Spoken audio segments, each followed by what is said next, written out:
To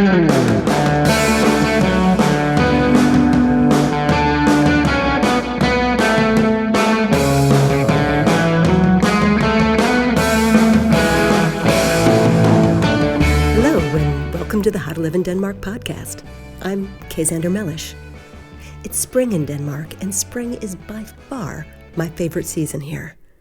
The wonderful white Scandinavian sunlight is back after the dark days of winter. The flowers are coming out in the trees, and everybody's in a good mood. The outdoor cafés in Copenhagen are full of people again, sometimes draped in blankets to keep warm, but outside all the same. April and May are often the best months for weather in Denmark, along with September. Summers can be rainy. And the month of April is when Tivoli opens. Side note, when you see a man in Denmark with his trousers accidentally unzipped, you say, "Excuse me, sir, Tivoli is open." Tivoli is one of the world's great non-disappointing tourist attractions. It's constantly updated with new shops, new rides, fresh flowers, fresh restaurants. And in the spring, it's not as crowded as it is in the summer. You can hang out all day, have a picnic, ride the rollercoaster, even hear some bands play. And you'll have time to do that because spring is when the Danes' public holidays really stack up. There are 3 public holidays around Easter: Easter Thursday, Good Friday, and the following Easter Monday. And then several other public holidays like Ascension Day and the Friday after it, and Whitsunday and the Monday after it, plus Big Prayer Day, which is next week. Big Prayer Day is a Danish-only holiday, and there have been suggestions it should be eliminated in order to save money for the government or introduce a new Muslim holiday to go with all the Christian ones. Now, technically, there's no reason that Muslims or Buddhists or Jews couldn't all pray along on Big Prayer Day. But Big Prayer Day's origins are Christian. The day was a compromise.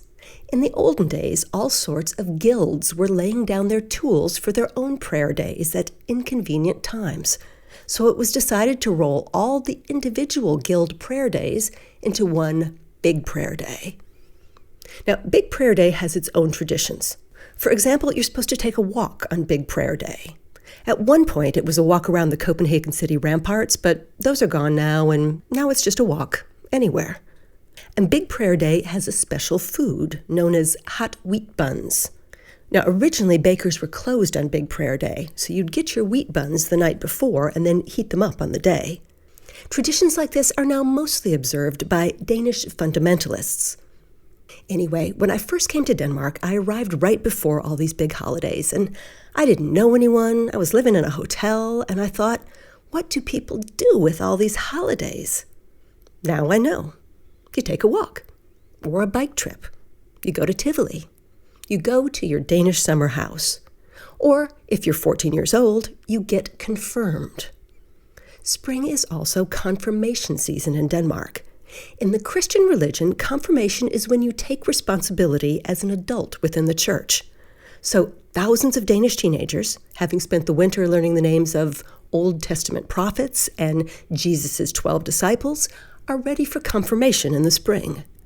On each Sunday or public holiday in April or May, Danish churches are filled with up to 40 kids at a time going through confirmation ceremonies. The boys in new suits, the girls in pretty dresses. Now, as I've noted, Danes are not particularly religious. You might ask, what's with the big church service? The deal is each confirmation is followed by a party, a big party. Every member of the teenager's extended family is invited, and all of them are expected to bring money. Gifts of money are part of the confirmation experience, probably one of the best parts if you ask the teenagers. Then, the day after the ceremony, the kids are allowed to skip school and go shopping to spend all their new cash.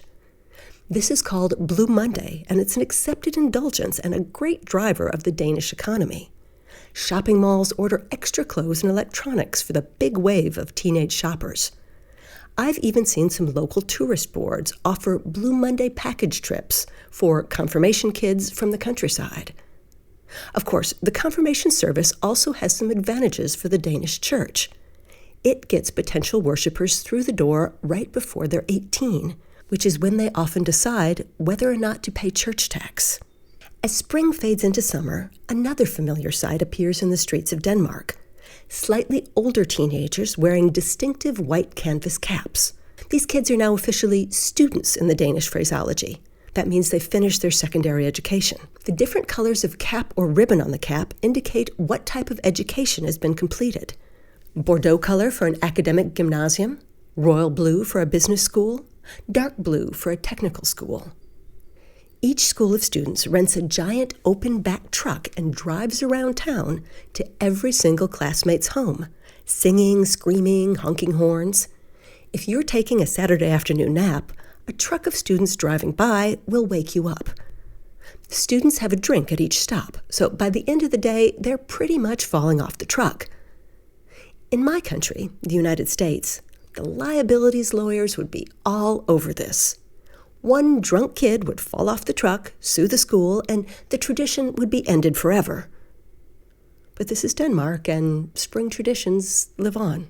And that's the How to Live in Denmark podcast for this week.